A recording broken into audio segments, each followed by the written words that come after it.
Wait. Before we start, just want to make sure we're clear here. While this podcast talks about sobriety, mental health, and addiction, it is not meant to replace professional medical advice. Welcome to Sisters in Sobriety. I'm Kathleen. And I'm Sonia. And we're ex-sisters-in-law, brought together in marriage and bonded through our sobriety journey. Join us as we talk sobriety, addiction, and everything in between. You're in for quite a ride. And our Substack is buzzing with amazing content, from creative mocktail recipes to insightful courses and reflective exercises. There is something for everyone. Don't miss out. It's a great way to add some extra joy and depth to your journey. Check it out. Hey all, and welcome to Sisters in Sobriety. I am so excited about today's episode. I am a huge Bravo TV fan, and I'm so passionate about sobriety, and I thought, why not combine my two loves into Bravo Hot Topics in sobriety? So in this series of episodes, we're going to dive deep into the lives of your favorite Bravo celebrities. And also, we're going to explore their journeys towards sobriety. So from DUIs to Cali sober to water tasting, nothing is off limits. I'll also share my hot takes and hopefully get a chance to chat more with all of you Bravo fans. So like, subscribe, comment, and feel free to reach out on social media or by email. So today we are talking about Carl Radke from Summer House and his Cali sober lifestyle, which, let's be honest, some of us did not realize this until this season aired, and we did not know he wasn't sober. So when Lindsay outed him for smoking weed, and then again at the reunion for taking shrooms, I remember just being a little bit surprised, but regardless, let's just dive in. So for people who don't know, Carl is one of the OGs of Summer House, and he joined in the first season. And I think people took to him really quickly thanks to his extreme height, good looks, and penchant for wearing a ton of white. And even though he may dress like a sailor on occasion, his journey has not been smooth sailing. So in terms of his sobriety, his path to sobriety has been a pretty big storyline, especially the last few years. And he quit drinking in January 2021 and has maintained his sobriety since. And so since that, I feel like he has talked about the person he was when he was drinking and excessively using. And it's been pretty clear that it was taking a big toll on his mental health. And he did say that watching himself on TV helped him realize the negative impact that alcohol was having on his life. And so we all know that he's had so many personal challenges on the show. So from his sobriety to relationship drama, his most recent breakup with Lindsay, calling off their engagement, and then she became pregnant less than a year after the breakup. Carl, I hope you're doing okay. And I can't even imagine how difficult it is to maintain your sobriety when you have that additional stress of being a public figure. And so his ability to maintain sobriety from whatever it is, alcohol and hard drugs, is kind of awesome.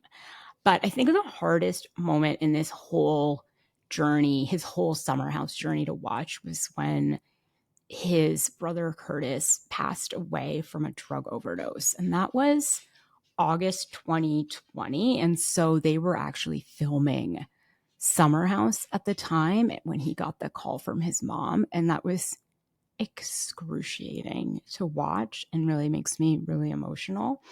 But it did turn out for him to be a really pivotal moment in his sobriety and a huge wake-up call. And it really made him realize what he was doing to himself. So, I know what it's like to have a sibling who is struggling with addiction. And I think we'll get into this a little bit later, but when I used to look at my brother, I would be like, well, that's an alcoholic. I'm not that. right? And so you would think that having alcoholics in your family would like tip you off to having a problem, like, oh, maybe my drinking isn't normal. But sometimes it actually like works in the opposite, where you're like, oh, well, I'm doing great compared to that. My life is really going well compared to that. I'm not on the streets. I'm not constantly looking for drugs. But addiction is addiction. And one thing I realized when I got sober is there was really no difference between my brother and I. And although his addiction seemed more severe just because he was having more outward consequences, I was just as addicted to alcohol as he was. And so actually, so what Carl says is that in season 1, he was drinking, partying, and talking about his brother's heroin addiction on camera, and that it caused a huge strain on their relationship. And he had a lot of anger towards his brother because he couldn't come to grips with his own issues. And I think I felt that too when my brother was in the throes of addiction, just being really resentful of him, but knowing, I really deep down knowing that I drank too much. But I have this quote from Carl, which is when he was in a confessional saying he talked about it and it wasn't his place to talk about his brother's addiction. And his brother was like super excited to watch him on TV, and he watches the show, and Carl says it's me railing into him about his addiction, and it was really damaging and really hurt our relationship. I harbored a lot of anger towards him because I couldn't come to grips that I also had issues and was blaming him. And then he goes on to talk about he was really glorifying this party boy lifestyle. And he said it really messed up their relationship. They didn't speak again. And he hadn't spoke to him since then when he passed away. So he never got the chance to repair that relationship, which is sort of where I am too, where I haven't gotten to repair the relationship with my brother. And so I think it's just like a really good reminder to all of us that when we're judging other people's addiction, we need to look at ourselves. And I know it's easy to look at people and say, like, oh, like your addiction, you have a problem, you need to get help. But I think you really have to think about it before you say something like that to somebody. You have to think about where they are in their life and if they're really going to hear it or if it is just going to cause more damage. And so I get it. And also, in terms of like environmental triggers, Carl talks about living in New York and like indulging in this party lifestyle. And I lived in New York also for a number of years. And I agree in the sense that it is really easy to go out every night and drink. But for those of you living in big cities, it's also really easy to go out and do different things.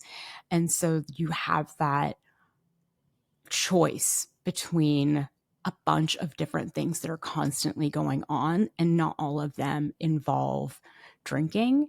And so what I appreciate though about Carl is he was probably in his 20s at the beginning of Summer House and going out to bars and clubs and lounges. That probably is how most people around him spent their time.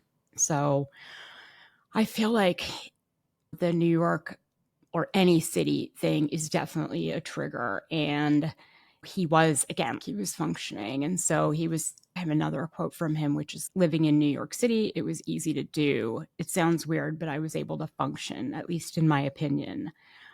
I was blaming girls in relationships. I was blaming other things except for myself. And after a while, people were not wanting to hang out with me because I was a lot to be around. And so I kind of love this reflection from Carl because it's so honest, right? How many of us can look back to when we were drinking or using and that we were blaming everybody else, right? When things wouldn't go our way. I mean, for me, especially because I was like a pretty big blackout drinker, I didn't remember things. So it was really easy to blame people. What do you mean? We didn't have a fight. You're exaggerating. It wasn't that bad. And so I get what he's saying about, relationships suffering as a result. And I don't know, I really appreciate him embracing it and being honest. So yeah, back to the whole like living in New York City thing really brings up for me, though, that it's really important to find supportive friends who understand and support and respect your sobriety, because it's really easy to be in heavy drinking environments. And it's really easy to be like, I'm just going to have a shot and no one's going to notice. So there is something to not putting yourself in that situation. And what I love about Carl is that he is working on a sober sports bar, which we'll talk about a little bit later, but it's that it seems like he's really committed to his sobriety. And two, that he still wants to be able to do certain things that typically involve drinking. And he just wants to like switch the environment up a little bit. And so I really do appreciate that. And yeah, in terms of sober lifestyle, I think we all saw, especially this year with him getting up really early to go to Barry's and looking super fit. And he was doing a little bit of the grilling and less of the partying. And so I really appreciate the changes he made, but what I didn't know until a few episodes in was that he was Cali sober. And so for those of you who don't know the term Cali sober, it's a lifestyle where you abstain from typically alcohol and hard drugs, but you use marijuana and sometimes psychedelics. And so I have thought about being Cali sober, but for me, the way my mind works and what I use alcohol and drugs for, smoking weed would fill that void. And so then I would just smoke weed all the time to lessen my anxiety. And so I feel like for me, being Cali sober isn't an option, but I don't disagree that it's an option for some people. And so I actually don't have any judgment about Carl being Cali sober. And I love this quote, which is, and I must have missed this in season 7, where he says, I'm not smoking weed like I used to. Weed didn't turn me into a flaming asshole like alcohol did in the past. And so I don't know, it sounds like this is a pretty conscious decision, right? That he knows that maybe some people won't consider him sober. People in AA probably won't consider him sober, but it's working for him. And that alcohol was his major problem. And so on top, though, of the weed is we get to the reunion this past season, and Lindsay reveals that Carl had taken shrooms at a music festival they went to together. And I think that raised some eyebrows too, even though I think that's still in the realm of being Cali sober. I don't know if anyone else felt this way, but I was like, oh, okay. Because that's not a microdose. It's not like, oh, I'm going to take shrooms and go on this like therapeutic journey with a mental health provider. This was, I'm going to take shrooms and go trip out at a music festival. So again, no judgment, but I was just surprised because he really does have this like super like healthy lifestyle vibe. And I can totally see him enjoying a music festival without psychedelics. So yeah, it was interesting because it's like you have to reconcile, right? And I'm sure he has wrestled with the decision to be Cali sober. I'm sure he's gotten a bit of a backlash from sober people about being Cali sober, but really everyone's journey is their journey. And so only he knows if this is sustainable long term, and you have to be vigilant and honest with yourself. And just because I'm not Cali sober, I'm certainly not emotionally sober all the time. I certainly, in the last 7 years, have used other things to cope that aren't necessarily healthy mechanisms. And so I think that's why we should be careful about judging people, because none of us is perfect in our coping mechanisms and our reactions to like stressful periods in our lives. And so another interesting thing is actually what it brings up with Lindsay saying like we took shrooms at this festival is what is the role of sobriety in a relationship, especially if the other person isn't sober? And y'all know I am single, and I wince when I have to tell somebody I'm out on a date with that I don't drink, but it's always like a moment for me where I hesitate and think, what is this going to sound like? And so I've been fascinated, right? Watching Carl and Lindsay's relationship as Lindsay went from not drinking for almost a year until that last season of Summer House. And then she was really drinking. And it seems like she's had been or was super supportive of his sobriety. And then you see that first night that they get into the fight in the lift, which we don't see, but it seems like Carl is insinuating, right, that it's because of her drinking, because she says, "Are you drunk?" And he says, "I'm not drunk right now." Like, as in, you're the one who's drunk. And so, because she does question him and ask him if he's drunk, and I think he says something back that is like, "Well, I mean, you're drunk, but no, I'm not drunk." And then that like spiraled into this like calling him Cocaine Carl, which he says was, and I agree, was like really super hurtful. And so, and I know what it is to be called out when you're sober, like whether or not you're drinking or doing drugs. And I remember like when my ex left, what an asshole. He was like, "What are you going to do? You're going to start drinking?" As in like, "Are you going to be so messed up that you're going to start drinking?" And the answer was like, "Yeah, I'm going to think about it because this is really hard." And so, yeah, people who aren't sober have to be sensitive about is when you call somebody out for that, who's been working really hard at their sobriety, and it's like a really important part of their identity, it can be really damaging. And so Carl has this quote saying, "It was incredibly painful to have my sobriety questioned by someone close to me. I had been sober and her doubts were unfounded. These accusations felt like a betrayal, especially given my commitment to staying sober and the struggles I faced." And so I totally agree. I totally understand that hurt, especially when you are committed to your sobriety. It's such an important part of your life. And to have it thrown back at you in anger, I think is something that's really tough. Like Cocaine Carl, like something sarcastic. And instead of, what would be appropriate, which is someone like sitting you down and being like, "Hey, how's everything going with your sobriety? Is there anything you want to talk about?" Because I don't think any other tactic really works, and it definitely like backfires.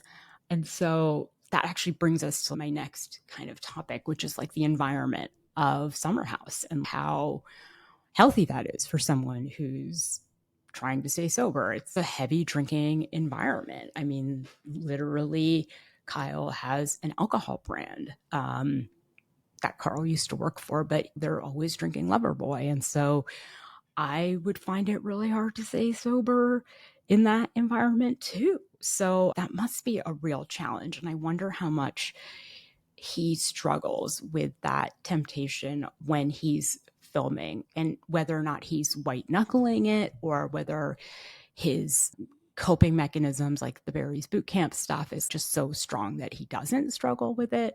So I'd be really curious actually to know and how he feels at those parties. Or it seems like sometimes he does go to bed like early before people get super drunk, but sometimes it seems like he actually stays out with them. Like that time Lindsay came back from the club and they had that argument, Carl stayed out. So how hard was that, right? Like you've had an argument with your girlfriend, she goes home, you stay out and everyone else is drinking. Are you tempted to drink? I know I would be. So I'm kind of curious about that. And the other thing we talked about just briefly before is I love that he's starting these new ventures that align with his sober lifestyle.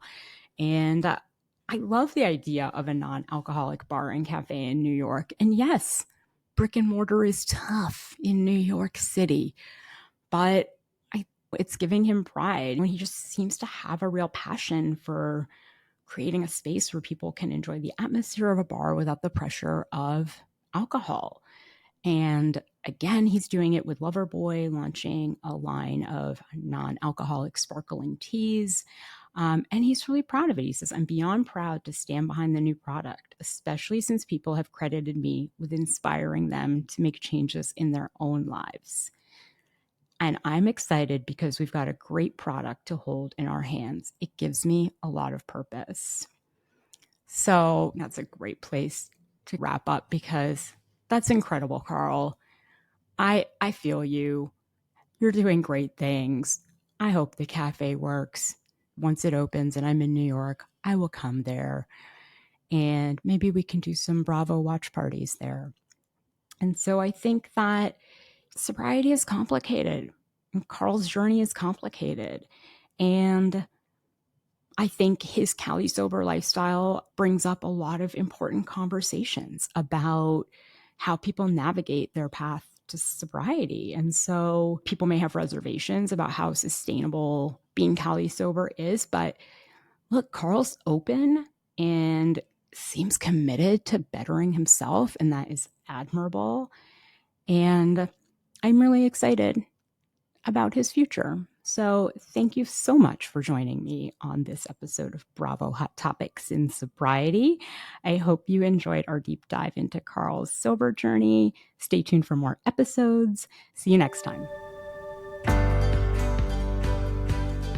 This was Sisters in Sobriety. Thank you for listening and being with us today. If you want to learn more about sobriety and meet your community, find us at sistersinsobriety.substack.com. Are you a sister in sobriety? Then reach out on social media. We'd love to hear from you. If you're feeling generous, leave us 5 stars and a review and follow us wherever you listen. You'll never miss an episode. Until next time.